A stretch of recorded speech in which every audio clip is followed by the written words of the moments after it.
In April of 2015, Nepal was hit by a 7.8 magnitude earthquake. It left nearly 9,000 people dead and another 2.8 million displaced. The world was quick to respond, however, and it pledged $4.1 billion in aid. The US itself gave over $130 million. However, 1 year later, and many of the victims of the earthquake hadn't seen a cent of that aid. Stories of corruption and political turmoil started surfacing. You see, Nepal used to be a kingdom run by a monarch. However, in 2008, they abolished that in favor of democracy, and they were just starting to draft their new constitution when the earthquake hit. In the aftermath of the earthquake, politicians decided that drafting the constitution was more important than providing relief to its people. And so because of that, the distribution of that $4.1 billion was put on hold. Eventually, the government delegated officials to distribute the aid, but no regional lawmakers were in place to hold them accountable, so there was nothing to stop them from pocketing the money themselves.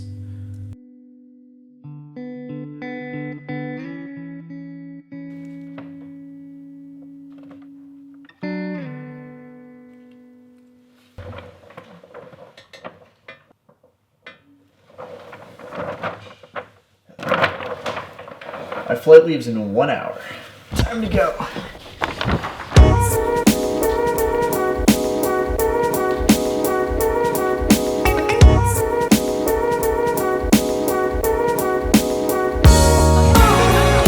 Alright. Thank you.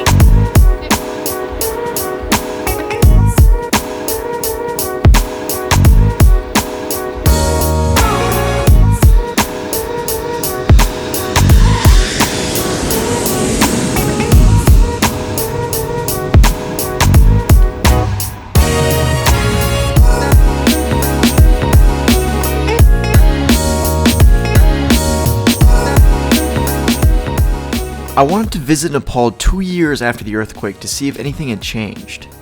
You always hear about these breaking disaster stories that dominate the news for a day or two and then disappear forever. I didn't want Nepal to be like that.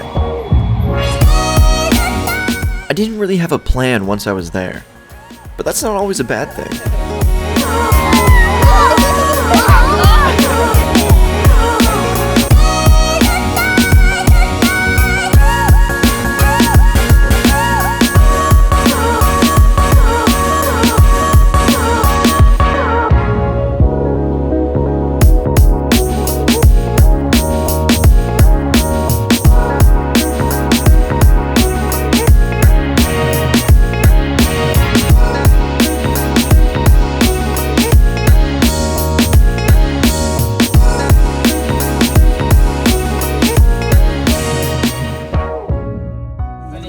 Bad politics. Bad. Okay, so right now I'm headed up to the Choppin monastery, and everywhere we go we're seeing protests, and he's saying that it's some sort of political... No, my friend, not. Political protest. English. Little bit English. Little bit English, yeah. Little bit English, but it's a political protest, and they're everywhere, and they're stopping traffic, which is great.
So in order to understand how the earthquake was affecting the people, I first had to better understand Nepalese culture. And to do that meant spending time meeting locals, wandering the streets, and learning a little bit about the history of Nepal.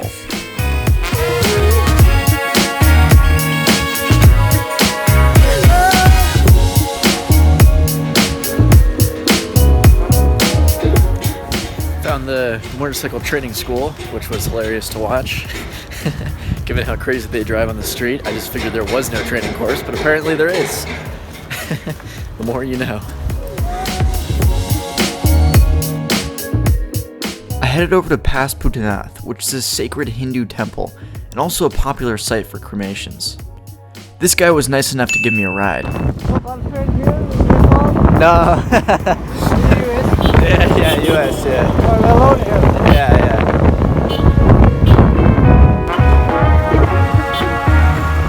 How do you say the temple?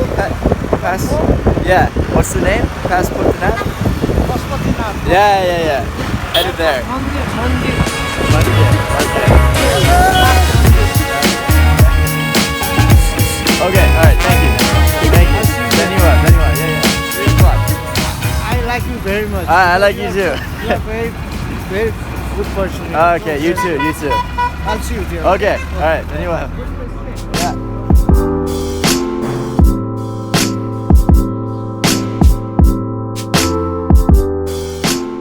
According to the Hindu religion, the cremation of the body is needed in order to liberate the soul for its ascent into heaven.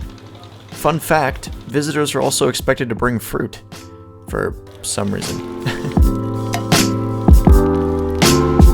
Yeah. I have no idea. I have no idea where this path leads. I'm just following the monkeys. Seems like a pretty solid plan. Right? Bud? Carry on.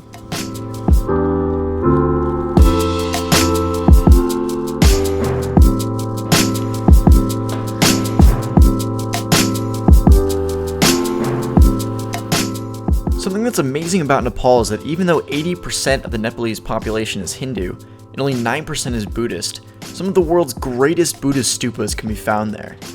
One of the temples, the Bhutanath Stupa, supposedly houses the remains of one of the original Buddhas, something an entire religion is built on. That's pretty awesome.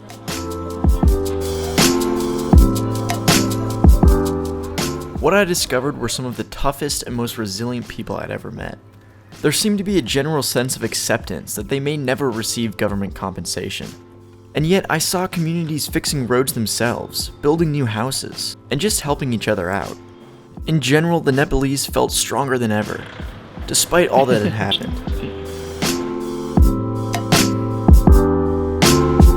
Yeah.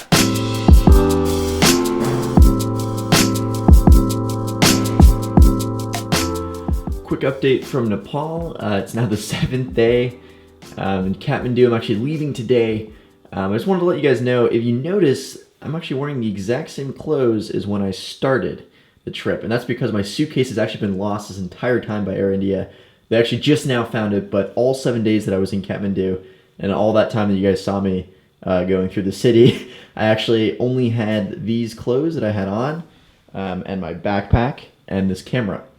So if you want to know what it looks like to have basically nothing in Nepal or in Kathmandu, that's what you just saw. So yeah. But yeah, anyway, leaving Kathmandu.